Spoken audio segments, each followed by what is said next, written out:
자, 오늘 이 거룩하고 복된 주님의 날, 여러분의 삶이 주일의 이 예배를 통해서, 자, 첫째는 여러분의 영혼이 잘 되기를 바랍니다. 둘째는 여러분의 범사가 잘 되기를 원하고, 마지막으로 세 번째는 여러분이 하는 모든 일 강건하기를 주님의 이름으로 축복합니다. 여러분, 여기에서 우리가 생각해야 될 게 있습니다. 많은 사람들이요, 범사에 잘 되고 강건하기를 원할까요? 원하지 않을까요? 자, 작은 목소리로 말씀을 하시는데, 여러분, 범사가 잘 되고 여러분이 아프기를 원하십니까? 날마다 막 한 우리가 100세 시대 앞으로 120, 150년 산다라고 하는데, 여러분, 아프면서 살아가고 싶으세요? 절대 아니죠. 범사가 잘 되니까 나의 삶이 강건하기를 원하는 거 아니겠습니까? 그런데 이 신앙인의 공식에는 그게 있죠. 우리가 좋아하는 구절입니다. 이 구절이 범사가 잘 되고 또 강건하기를 원하는 게 우리의 삶이지만 전제 조건이 뭐죠? 집사님들? 자, 배움은 반복입니다. 교육은 반복이에요. 절대 내가 한번 말했으니까 다음에 모를 수 있잖아요. 왜냐하면 이 완전한 교육에 대해서 모든 것들을 다 이제 확실히 자리 잡고 이 기반의 틀이 완벽하게 구축되어 있는 사람들은요, 잘 잃어버리지 않습니다. 그런데 교육이 되지 않은 사람들이 있어요. 한 번 들었을 때. 그래서 대부분 회사이나 업체 가운데에서 일을 한 번 가르쳐주고 나서 너 왜 이거 몰라? 저번에 내가 가르쳐줬잖아.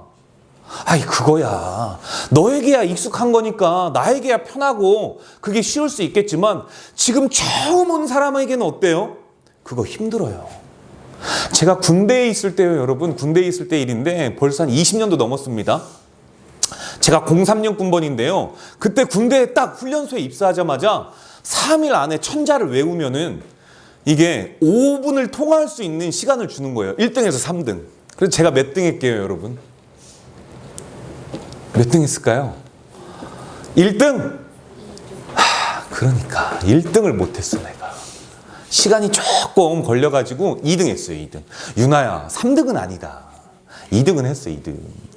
딱 전화를 했는데, 그때 당시에 제가 이제 첫사랑은 우리 아내이니까. 할렐루야. 그래서 집에 딱 전화했는데 어머니 목소리가 듣고 싶은데 아버지가 받으신 거예요, 웬걸. 근데 우리 아버지가 저를 그렇게 미워했었거든요. 정말 싫어했었어요, 우리 아버지가 저를. 저는 그렇게만 알고 있었죠. 근데 제가 아버지 저 정현입니다 했더니 우리 아버지가 태어나서 그렇게 우는 거를 처음 봤어요. 아니, 처음 들었어요.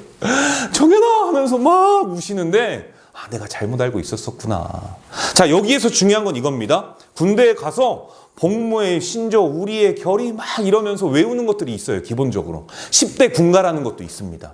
이거를요, 이틀 시간을 줘요. 야, 다 외워, 선임이. 자기가 편하니까 외울 수 있지만 저는 그게 되지 않습니다. 천자도 이게 하루 만에 외웠던 저인데, 근데 이게 잘 안 돼요. 무슨 말이냐면, 여러분, 교육은 반복이라는 겁니다. 언제까지요? 나에게 습관이 될 때까지. 그래서요, 물어보는 거를 두려워해서는 안 됩니다. 저는 물어보는 걸 두려워하지 않아요. 왜냐? 묻지 않았다가 나중에 더 큰 결과가 있으니까. 그때는 아는 것 같았는데, 그래서 더 가르쳐주고 싶은 의도가 있었지만 가르쳐줄 수가 없었는데, 아는 줄 알고. 그런데 여러분, 호미로 막을 거요, 나중에는요, 포크레인으로도 못 막아요. 그래서 배우는 자의 입장에서는 배우는 것을, 반복적으로 듣는 것을 두려워해서는 안 되고, 또 가르치는 자는 반복해서 가르치는 것 또한 두려워해서는 안 됩니다. 이게 가능할 때 우리의 삶이 변화될 수가 있는 거죠.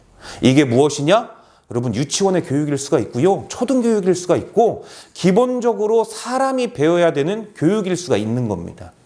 교육은 반복이 될 때 그 사람은 세상 가운데에서 사람다운 삶을 살아갈 수가 있는 거죠. 여러분, 그러니까요, 이게 굉장히 중요한 거예요. 여러분들이 삶에 범사가 잘 되기를 원하고 강건하기를 원한다면 이 공식을 잊어서는 안 됩니다. 그 전에 먼저 하는 말이 있어요. 내 영혼이 잘됨 같이. 무슨 말이에요? 우리의 이 범사와 강건은 세상에 보이는 이 무형세계이지 않겠습니까? 물리적인 세계와 공간 가운데 우리가 살아가고 있는데, 이 삶이 잘 되기 위해선 보이지 않는 영혼의 세계, 이게 반드시 잘 돼야지만 우리가 범사가 잘 되고 강건할 수가 있다. 할렐루야. 여러분, 그러니 이 예배의 시간이, 복된 주님의 날이 여러분들 굉장히 중요할 수밖에 없어요. 제가 설교를 전하는 시간들 유튜브를 딱 보니까 길게는 30분 넘어갈 때도 있고 짧게는 보니까 25분을 할 때가 있더라고요. 그러니까 보통 평균적으로 30분 내외겠죠.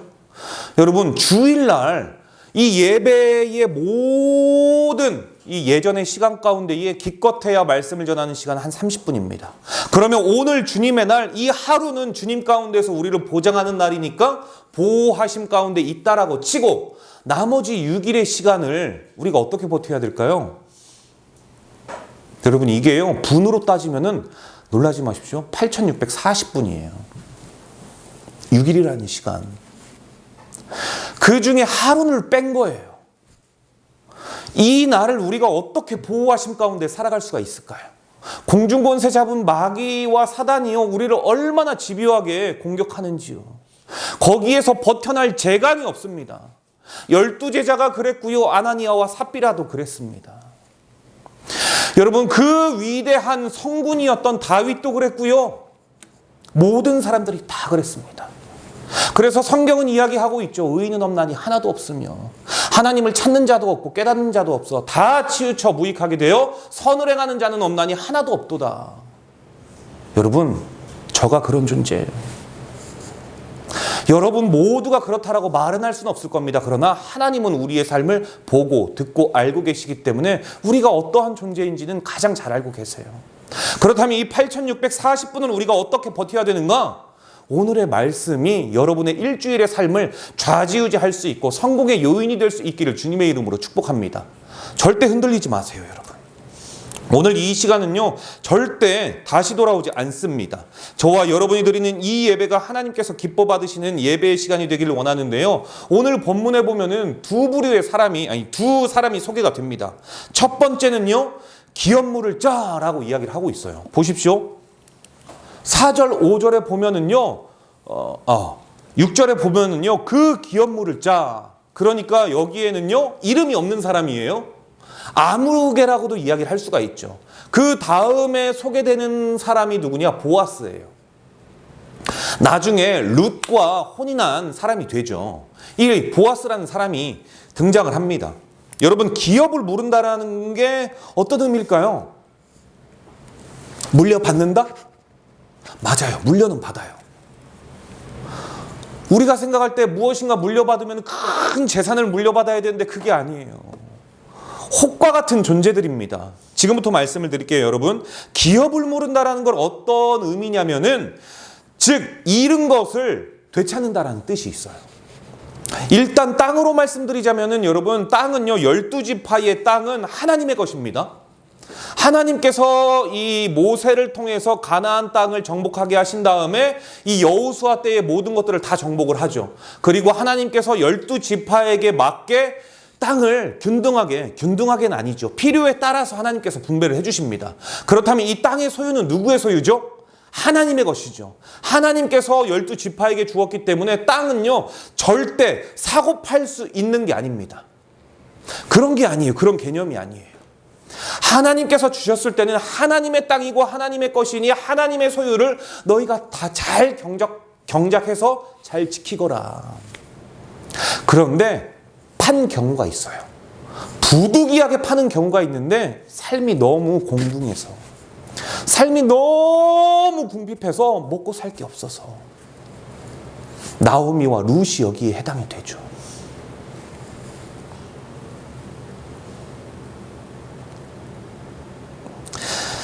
자, 그렇다면 누구나 기업을 물을 수 있느냐? 너무 가난해서 어쩔 수 없이 이 땅을 팔았는데, 그렇다면 이 기업을 누군가 대신 물어야 돼요. 되찾아와야 돼요. 누구나 할 수 있느냐? 그럼 이 기업을 찾는 것을 누구나 또 할 수 있는 건 아니에요. 여기에 또 상응하는 몇 가지의 조건이 있습니다. 그게 첫 번째는요, 바로 혈연관계예요.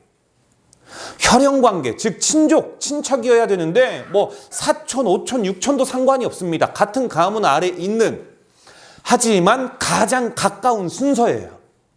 가장 가까운 순서가 되찾아와야 됩니다. 자, 룻기에서 보아스는 나오미의 남편인 자, 그러니까 룻의 시어머니입니다. 나오미는. 이 나오미의 남편이 엘리멜렉이에요. 이 엘리멜렉과 이 보아스는요, 혈연관계예요. 혈연관계. 친족이에요. 같은 가문. 그러니까 보아스는 지금 나오미, 엘리멜렉, 사촌 엘리멜렉의 땅을 이게 되찾아올 이 명분이 있어요, 없어요? 있어요. 명분이 있어요. 자격이 있습니다. 자, 여기에 성립이 되죠. 두 번째 조건이 있는데요. 두 번째 조건은 의지가 있어야 돼요. 의지가. 어떤 의지냐? 기업을 모른다, 되찾는다는 건데 여러분, 여기에서 그냥 되찾아올 수 있겠습니까? 막대한 자금이 들어가겠죠. 그러니까 나의 친척, 나의 혈연관계, 나의 이웃을 봤을 때 긍휼한 마음이 있어야 돼요. 긍휼한 마음이 있고 도와주고 싶은 의지가 있을 때 그때 할 수가 있는 겁니다. 이행할 수가. 그리고 셋째, 여러분, 긍휼만 있으면 안 돼요. 의지만 있어도 안 돼요. 바로 세 번째, 능력이 있어야 되는 것이죠. 혈연관계고 의지는 강한데 내가 능력이 없어요. 그러면 되찾아주고 싶어도 되찾아줄 수가 없죠. 긍휼한 마음이 있는 저 사람 고통받지 않았으면 좋겠는데 내가 땅을 찾아줄 수 있는 재산이 없어요. 그러면 안 되는 거죠. 그래서 이 세 가지가 중요한 겁니다. 그런데 여러분, 보아스는 어떻습니까? 부유한 자예요. 이거를 감당할 수 있는 능력이 있는 것이죠. 마지막으로 기업을 모른다라는 것은요, 땅과 재산뿐만이 아니라 혼인도 해야 돼요. 이게요, 여러분, 히브리 시대의 사람들에게는 이런 게 있었어요. 이 형수취사법이라고 해가지고 내 형님이 죽잖아요. 그러면 그 다음 동생이 형수를 맞이해야 돼요. 좋던 싫던. 그래서 형님의 대를 이어줘야 됩니다. 형님의 대가 끊어지지 아니하도록. 우리의 문화에서는 이해할 수 없지만 이 당시의 문화에서 하나님께서 레위기서를 통해서 그렇게 말씀을 하셨어요. 레위기를 통해서 율법으로 명시를 해놨기 때문에 이건 좋던 싫던 감당해야 되는 거예요. 자, 그런데 내 어머니의 한 뱃속에서 나온 사람도 아니고 혈족과 친족 가운데에서 맞이를 해야 됩니다. 그런데 만약에 먼저 태어났었던 자녀가 있었다? 이 자녀를요, 경제적으로 양육을 해야 돼요. 만약에 대가 없었다? 대를 이어줘야 되니까 자신의 씨를 통해서 형님, 아니 친족, 혈족의 대를 이어줘야 되는데 이 아이를 먹이고 입히고 교육하고 다 양육을 시키는데 어떻게 되냐면 나중에 자랐을 때 이 아이가 내 자녀가 아니에요. 히브리인들의 사고에서, 율법 시대에서 이거는요, 형님의 자녀입니다. 지금까지 엄청나게 들어갔던 돈, 그리고 그 기업을 물어왔기 때문에 지금은 나의 소유인 것 같지만 대를 이어줬을 때 이제 그 모든 소유를 다시 줘야 됩니다. 그러니까 이거요, 자기 희생이 아니면은 할 수 있을까요, 없을까요? 할 수 없어요. 절대 할 수 없습니다. 이거 엄청난 거거든요. 굉장히 힘든 겁니다. 기업물을 우리가 단순하게 생각할 수 있지만 이 네 가지가 성립이 돼야지만 우리가 넉넉히 그 사명을 감당할 수 있지요. 엄청나게 어려운 겁니다. 여러분, 이 제도를 알고 있는 룻의 시어머니 나오미가요, 어떻게 한 줄 아십니까? 3절의 본문에 보면은요, 보아스의 밭에서 이삭을 줍던 날에 룻에게 이야기를 하는 거예요. 며느라기야. 보아스가 잠잘 때 이불을 들치고 그 안에 가만히 들어가가지고 좀 누워있어라. 이 제도를 알고 있었기 때문에. 여러분, 그때 남편의 친족인 보아스에게 가서 그가 기업을 모를 책임을 다하도록 하기 위한 제스처였는데 이에 룻이 시어머니의 말에 순종해서 보아스 곁에 누웠을 때 보아스가 룻에게 이야기를 합니다. 나보다 더 가까운 친척이 있지 않습니까? 그에게 먼저 가십시오. 순서상 맞으니까요. 그리고 그가 기업을 무르지 못하겠다? 그때 나에게 오십시오. 제가 책임지겠습니다. 여러분, 이게요, 정말 성경적이지요. 나오미는 순간 판단을 잘못했던 것 같아요. 순서의 배열을. 하지만 보아스는 아무래도 여러분 하나님의 사람이 확실합니다. 순서를 알고 있었던 거죠. 이제 여러분, 이 땅의 소유가 하나님의 것이라는 걸 알았으니까 우리가 하나님의 입장에서 한번 생각해 보자면, 원래 소유주는 하나님이세요. 그렇기 때문에 땅은 개인의 것이 아니기에 아까도 말씀드렸지만 사고 팔 수 있는 개념이 아닙니다. 아까 또 말씀드렸어요. 부득이하게 팔 경우라면은 그게 가난할 경우입니다. 자, 그렇다면은 하나님께서는 이런 경우를 대비해서 지파의 친족 가운데 경제적으로 여유 있는 자, 그 자가 기업을 물을 수 있도록 하신 거예요. 즉 자기 희생이죠. 여러분, 하나님께서 이걸 율법으로 정해놨다면 이 말씀은요, 선택하고 아니고의 개념이 아닙니다. 하나님께서 율법으로 정의를 해놓으셨다면 이 당시는 율법의 시대이기 때문에 율법이 613가지가 있지 않습니까? 그렇다면 이것은 무조건 순종해야 되는 거예요. 내가 선택을 나름대로 하고 안 하고의 문제가 아닙니다.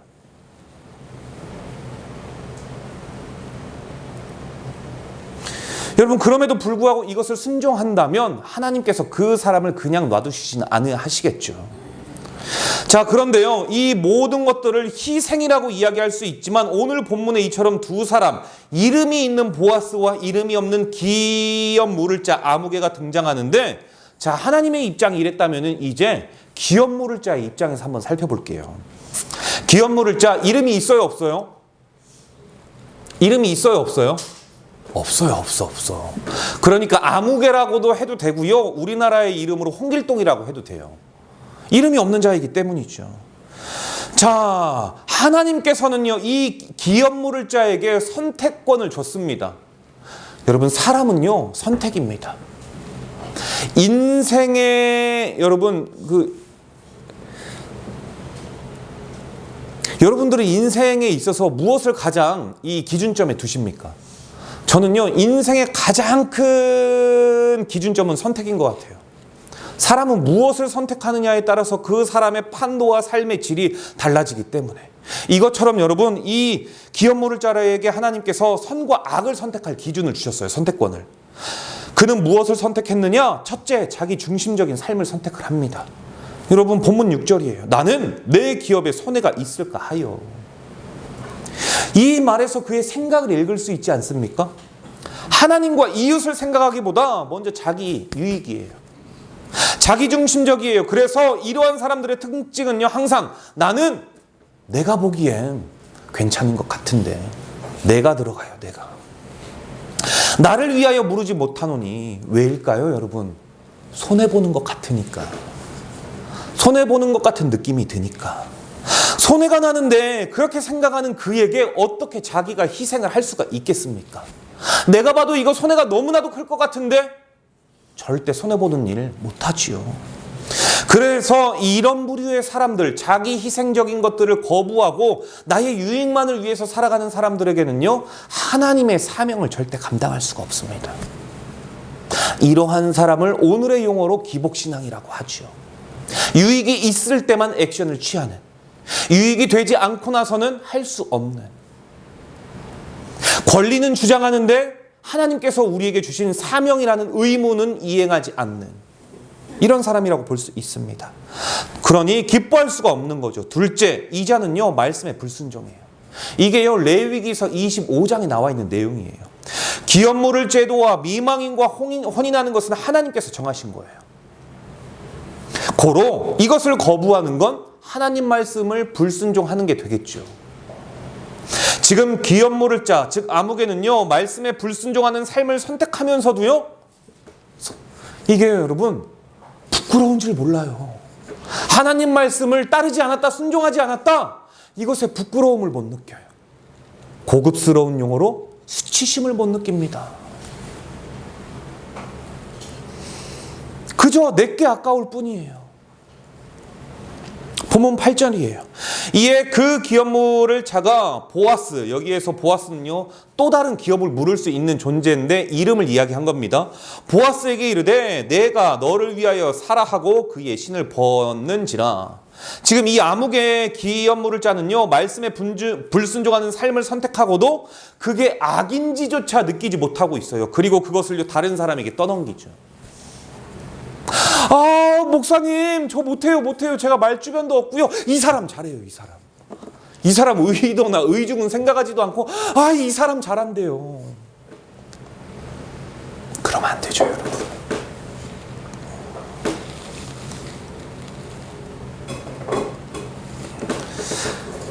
여러분 정말 우리가 하기 싫을 때가 있습니다. 자, 세 번째로 기업물을 짜는 그래서요. 어떻게 됐느냐? 복받을 기회를 놓쳤습니다. 여러분 무엇이 복인지 궁금해요? 안 궁금해요? 바로 본문 21절에서 22절인데요. 살몬은 보아스를 낳았고 보아스는 오벳을 낳았고 오벳은 이새를 낳고 이새는 다윗을 낳았더라. 할렐루야. 여러분 이게 복 아닙니까? 내가 하나님 말씀에 순종해서 희생을 각오했더니 하나님께서 그런 나의 희생을 절대 당연하다라고 생각하지 않으셨어요. 나는 이거 손해다라고 생각할 수 있지만 하나님은 그 손해를 기억하고 계셨어요. 나는 내 거 다 잃은 것 같았는데 하나님께서 잃었다라고 생각하지 않으세요. 하나님께서 투자로 보셨죠. 그리고 어떻게 하시느냐? 나의 자녀를 통해 또는 그의 자녀의 자녀를 통해 인류를 구원할 수 있는 메시아를 낳는 가문으로 변화시켜 주십니다. 할렐루야. 여러분 이것보다 더 큰 복이 어디 있어요? 시편 73편 28절에 이런 말씀이 있습니다. 여호와 하나님을 가까이 함이 내게 복이라. 할렐루야. 여러분 하나님을 가까이 하는 게 복이에요. 물질이 복일 수도 있고요. 부동산이 복일 수도 있고요. 주식이 복일 수도 있다라고 생각할 수 있지만 아니요. 그거요. 오늘 우리의 생명을 하나님께서 가져가시겠다 하면은 그거 더 이상 내 소유가 아니에요. 그래서 인생을 살아가는 동안 내가 이 물리적인 세계 가운데 살아가면서 만질 수 있고 투자할 수 있고 거래할 수 있는 모든 것들은 결국 렌탈입니다. 내가 끝나면 내 자녀에게 아니면 세상 누군가에게 내가 가고 새롭게 올 누군가 다음 세대를 위해서 다시 전달해야 하는 여러분 렌탈밖에 되지 않아요. 그런데 여호와 하나님만을 내가 가지고 있으면 소유하고 있으면 여러분 그분이 누구세요? 태초라는 시간을 창조하시고 천지라는 공간을 주관하셨으며 이 모든 것들을 여러분 주관하시는 분 그분이세요. 그분을 만왕의 왕이라고 이야기를 하고요. 신 중에 신이라고 이야기를 합니다. 그분을 내가 소유했다? 어떤 일이 일어날까요? 죽었던 자가 살아나고요. 배고팠던 사람들에게 충분하게 오병이어의 기적을 베푸십니다. 할렐루야. 병들었던 자가 벌떡 자기 자신의 자리를 들고 일어나서 뛰어갑니다. 여러분 이게 여호와를 가까이 하는 자의 복이에요. 그러니 저와 여러분이 하나님을 소유했는데 여러분 이게 복이 아니겠습니까? 여러분 그러니까 삶이 그대를 속일지라도 슬퍼하거나 노여워하지 마십시오. 여호와를 가까이 하는 성도에겐 결국 하나님이 복인 이유를 여러분의 삶을 통해서 확실히 보상해 주신다라는 사실을 믿으시길 바랍니다. 저는요 그걸 믿는 자예요. 그걸 믿는 자. 그냥 믿는 게 아니라 확실히 믿는 자입니다. 제가 확실하게 말씀드릴 수 있는 것은 절대 하나님의 일에는요 공짜가 없더라고요. 정말 공짜가 없습니다. 당장은 잃은 것 같아 보이지만 반드시 기억하십시오. 하나님의 복은 그분의 축복의 환산법에 의해서 최소 기준이 여러분 30배예요. 이거 얼마나 대박입니까? 30배, 60배 몇 배? 100배. 그런데 이 바보 같은 기업물을 짜는요 지금 당장 손해보는 것 같기 때문에 여호와를 가까이 할 수 있는 복을요 놓쳐버립니다. 이렇게 아둔한 자가 어디 있어요? 복 그 자체를 놓쳐요. 사랑하는 예수로 사는 교회 성도 여러분, 저와 여러분은 오늘을 살아가는 존재가 아닙니다. 자녀들도 지금 당장 공부가 중요할 수 있어요. 그래서 뭐 시키고 다른 애들은 뭐 하니까 우리 아이가 늦을 수 있고 저는 그렇게 생각하지 않습니다. 저는 우리 아내랑 가끔씩 몇 번 이야기를 했는데요. 우리가 지금 당장을 사는 사람은 아니지 않느냐. 적어도 내 자녀의 5년 후, 10년 후는 봐야 되지 않겠느냐. 지금 당장 호텔 조리학과가 좋다라고 해서 거기에 가면요 5년, 10년 후에는 메리트가 떨어집니다. 적어도 성도라면 그리스도인이라면 내 자녀의 미래를 위해 그 자녀가 하나님께서 주신 달란트는 무엇인지 달란트를 발견하게 해줘야 돼요. 그게 부모의 역할이죠. 그래서 우리는요 오늘을 살아가는 존재가 아니라 하나님 말씀에 순종하며 그것을 존중하며 하나님 나라를 어떻게 확장시킬 수 있을까 우리 각자의 달란트를 발견하는 5년 후 10년 후를 살아가는 존재들입니다. 여러분, 하나님을 복이라 확신하십니까? 확신하셔요? 그리고 그분 말씀에 순종하며 살아가기를 소원하십니까? 그렇게 살아가기를 소원하는 성도라면 성도의 삶에는요, 반드시 희생이 따릅니다. 희생이 없을 수가 없어요. 사도 바울을 보십시오. 사도 바울은요, 어떠한 상황 가운데에서도 하나님만이 자신의 복임을 확실히 믿고 그렇게 살아가는 자였습니다. 지금 나에게 주어진 형상, 나에게 주어진 상황, 내가 처해져 있는 이 위기의 모습들을 바라보지 않았어요. 그거 바라보는 자였다면요, 벌써 떠났습니다. 사도 바울은. 그런데 여러분, 사도 바울이 얼마나 위대합니까? 저는요, 예수님 다음으로 위대한 인물이 누구인가? 라고 묻는다면 자신 있게 말할 수 있는 게 사도 바울입니다. 사도 바울은요, 세상에 신약 27권 중에 무려 13권을 저술한 사람이에요. 디모데 전후서를 보셨습니까? 사랑하는 디모데야, 나의 아들 디모데야 하면서 막 이야기를 하는데, 내가 너로 인해서 날마다 너의 그 눈물을 보았을 때 내가 너무 측은했다. 그런데 그가 지금 이 디모데에게 전하는 편지를 적는 이 장소가 로마의 감옥이에요. 지하 감옥.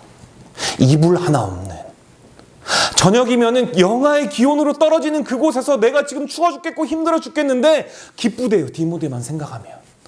어떻게 그럴 수 있어요? 결국 그곳에서 목을 베어 죽지만 그는요, 디모데를 보면서 자신이 가지고 있는 모든 목회의 방식들을 다 전합니다. 나는 디모데야, 너가 내 자녀야. 디모데를 낳았을까요? 낳지 않았어요. 결혼을 한 적이 없기 때문에. 그런데 창자가 끊어지는 고통으로 낳은 너야. 그거를요, 여러분, 헬라어로는 스팔란쿠나라고 이야기를 합니다. 창자가 끊어지는 고통을 통해서 가슴으로 낳은 아들. 여러분, 그가요, 이렇게 이야기를 해요. 갈라디아서 6장에 자신을 뭐라고 표현을 하냐면, 내 몸에 예수의 흔적을 가졌노라. 할렐루야. 일평생 사도 바울은요, 이거 자랑하는 것을 즐겨했어요. 어떤 자랑? 예수의 흔적을 자랑하는 것. 그의 본래 이름은요, 여러분, 사울입니다. 사울 왕, 사울 가문이에요. 여러분, 사울의 뜻이요, 이름의 뜻이 큰 자입니다. 아니, 왕의 가문인데, 그리고 이 사도 바울이 원래 사울이라는 인물이었을 때 어떤 자였느냐? 그는요, 바리새인 중에 바리새인이에요. 정통 히브리인, 그러니까 성골이죠. 그것뿐만이 아니라 가말리엘 문화생입니다. 출신이에요. 오늘날로 서울대예요. 서울대 법대 출신이죠. 그것뿐만이 아니라 가장 이 나라에 이 네이밍 파워가 있었던 로마예요. 그 당시에 시민권을 가지고 있어요. 유대인들이 함부로 할 수 없는 존재입니다. 그런 그예요. 그리고요, 거기에 율법 교사입니다. 율법 선생이에요. 그러니 여러분, 그에게 따라다니는 것은 다 그냥 엘리트 네임밖에 없는 거예요. 그런 그가 큰 자라고 세상은 이야기합니다. 그런데 그가 다메섹 도상에서 예수님을 만나는 순간 내가 가지고 있었던 모든 것들은 결국 다 배설물이구나, 이렇게 여기게 돼요. 그리고 자신의 이름을 바꿉니다. 뭐로요? 바울로요. 바울의 이름은 뜻은 작은 자입니다. 내가 여호와의 빛을 보니, 하나님을 마주하니 내가 가지고 있었던 모든 것들은 다 무익하고 다 배설물이구나. 여러분, 이게 사도 바울이에요. 우리가 사도 바울보다 잘날 수는 없습니다. 그런데 사도 바울이요, 이래요. 그의 뒷배경은 너무 빵빵하고요, 지혜를 따를 자가 없습니다. 그럼 그가 하나님을 만나니 나는 먼지만도 못한 존재다 하면서 고백하죠. 나의 달려갈 길과 주 예수께 받은 사명 곧 하나님의 은혜의 복음 증거하는 일을 마치려 하면은 나의 생명을 조금도 귀한 것으로 여기지 아니하노라. 왜요? 내 몸에 예수의 흔적을 가졌기 때문에. 여러분, 사도 바울이 가진 예수의 흔적을 말씀드릴까요? 고린도후서 11장입니다.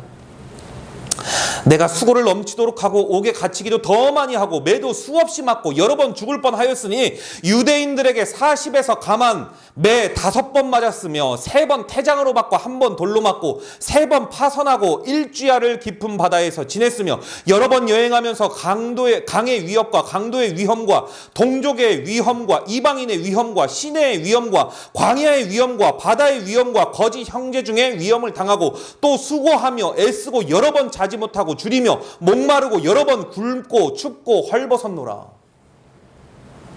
이게 뭐라고요? 예수 믿으니까 사도 바울이 겪었던 환난과 고통이었습니다. 자기 희생이죠. 그런데 여러분, 많은 성도들은요, 이 길을 가려고 하지 않습니다. 오히려 바리새인 중에 바리새인, 가말리엘 문화에다가 율법 학자에다가 로마 시민권까지 있는 마치 사도 바울이 배설물처럼 여긴 것들을 우리는 주워 담지 못해 안달입니다. 그가 쓰레기처럼 여겼던 것들은 우리는 소유하기 위해서 부단히도 열심히 살아가고 부단히도 노력합니다. 그러니까 우리의 삶에는요, 손해보기가 싫은 거고 하나님께서 허락하신 사명을 등한시합니다. 성도여, 하나님 나한테 어떻게 이럴 수 있죠? 제가 지금 몇 날 며칠 금식하면서 기도했는데요. 권리를 주장합니다. 여러분, 늘 말씀드립니다. 우리가 하나님 앞에 했으면 얼마나 있을까요? 늘 말씀드려요. 다시 한번 여러분, 교육은 반복이니까 말씀드릴게요. 강아지를 키우는 사람들이 있습니다. 강아지에게 인격을 부여하죠. 어머, 내 새끼 내 새끼. 걔가 새끼래요, 여러분. 거기에다가요, 어떤 인격까지 부여하십니까? 자기가 엄마가 되기도 하고요, 아빠가 되기도 합니다. 엄마야 엄마야, 아빠야 아빠야. 그만큼 사랑한다라는 증거겠죠. 저도요, 아파트가 아니면 강아지 키울 겁니다. 워낙 강아지를 좋아해서. 그런데 그 사랑하는 강아지를 위해서 제가 개가 되고 싶진 않습니다. 유나야, 개 되고 싶어? 개 안 되고 싶지. 아무리 개를 사랑해도 개 되고 싶은 사람 없습니다. 여러분, 신이 인간이 된 게 이러한 입장인 거죠.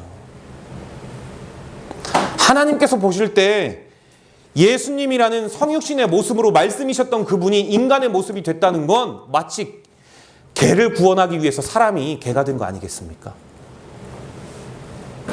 그래서 그분이, 나를 사랑하셔서 개가 되어버린 그분이, 나를 사랑해서 개가 된 것뿐만이 아니라 나를 살리려고 죽어버리신 그분 앞에, 하나님 내가 당신 앞에 얼마나 했는데요, 하나님 제가 얼마나 기도하고 작정 기도했는데요, 하나님 어떻게 저한테 이러실 수가 있습니까? 라고 할 수 없죠. 절대 없습니다, 여러분.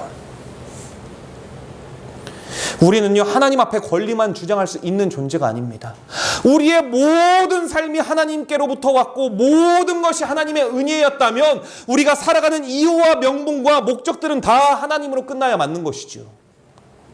그러니 우리는 원래 권리를 주장할 수 없는 자녀들이요, 의무를 이행하는 마치 430년 출애굽의 이 노예와 같은 삶을 살아가야 되는 존재가 맞는 겁니다. 주인 앞에서 어떠한 권리도 주장할 수 없는. 그러나 바라기는 우리 예수로 사는 교회 성도 여러분은 권리만이 아니라 하나님께서 저와 여러분에게 주신 사명, 곧 의무를 감당하여 바울이 여생을 통해 자랑했던 예수의 흔적을 자랑하심으로 여호와 하나님을 가까이 하는 복을 누리시기를 주님의 이름으로 축복합니다. 여러분, 보아스가 그랬어요. 보아스가요, 의무를 이행합니다. 권리만 주장하지 않습니다. 선과 악을 선택할 기회를 하나님께서 똑같이 보아스에게도 주셨는데 그는요, 선택을 합니다. 뭐를요? 하나님께서 주신 의무를 선택해요. 사실 나오미와 룻에게 더 가까운 친척은 이 아무개의 기업물을 짜였는데 자신이 책임지지 않아도 돼요, 보아스는요. 그럼에도 불구하고 자신의 유익보다 어려움에 처한 이웃을 생각합니다. 선행하려면 내 돈도 들고 친척의 땅을 사야만 하고 죽은 먼 친척의 아내와도 혼인해야 하며 자녀를 낳으면서 내 자녀가 아니라 친족의 자녀로 키워야 하는 경제적 손실도 감당해내야 되는데 힘에 부치고 고단할 법도 한데 이거 다 감당하겠대요. 이런 사람이 예수의 사람 아니겠습니까? 성경에요, 보아스는 결국 나오지는 않지만 이 다음의 내용은 확실하게 믿을 수 있는 것은 보아스의 희생을 하나님께서는요, 생명으로 갚아주셨을 거란 확신이 있습니다. 이런 자에게 천국행을 주지 아니하면 누구에게 주겠습니까? 이렇게 이웃을 위해 자기의 희생의 삶을 선택하니 아름다운 결과를 맺지요. 첫째로 베들레헴의 모든 장로들로부터 축복을 받습니다. 그게 11절 12절이에요. 둘째, 보아스는요 자신의 이름을 영원히 남겨요. 보아스의 이름의 뜻, 유력한 자, 탁월한 자라는 뜻인데 남들보다 탁월하고 남들보다 뛰어나니까 힘이 있는 지도자를 리더로서 세워주세요. 힘이 있게 하시죠. 그리고 무엇보다 한 번에 제대로 된 선택함으로 말미암아 여러분 이게 가장 부러워요. 성경에 이름이 박제되잖아요. 영원히 주님께서 이 땅 위에 오시는 그날까지 보아스라는 이름은요 성경에서 지워지지가 않을 겁니다. 얼마나 부러워요.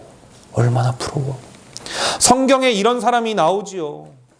이 보아스와 같이 선을 선택해서 여러분 성경에 기록되는 사람과 기록되지 않는 사람도 있습니다. 이름. 이 자와요 신약에는요 거지 나사로와 부자. 세상이 다 천시하고 멸시하는 나사로는 이름이 있어요. 반면에 부자는 세상에서 떵떵거리고 영향력 있게 살고 힘 좀 있고 방구 꽤나 꼈겠지만 하나님의 입장에서 보면 어때요? 너 이름조차 기억할 필요 있는 사람 아니야. 너 내가 볼 때 그렇게 대단한 사람 아니거든. 내가 볼 땐 나의 의무를 이행하고 있는 보아스나 나의 삶 가운데에서 어려운 이웃을 자기도 어려우면서 돕고 있는 저 거지 나사로, 나에게는 저들이 더 중요해. 여러분, 그러니 저는 확실히 믿습니다. 세상에 보이는 것으로 말미암아 하나님께 복받았다라고 확신할 수 없는 것. 여러분, 그러니 얼마나 감사해요. 저와 여러분이 100억 없잖아요. 여러분이나 저나 똔똔입니다. 할렐루야. 그러니 우리가 보아스가 될 기회와 나사로가 될 기회가 있다니 얼마나 여러분 복이 있어요. 기회가 큰 거잖아요. 여러분, 이처럼 오늘 본문에 등장하는 두 사람을 보면서 드는 생각이 있습니다. 성도인 나는 세상에서 어떻게 살아가는 것이 지혜로운 삶인가? 이거를 생각하게 하고요. 어떻게 살아가는 것이 하나님의 기쁨이 되는 삶인지 또한 깨닫게 됩니다.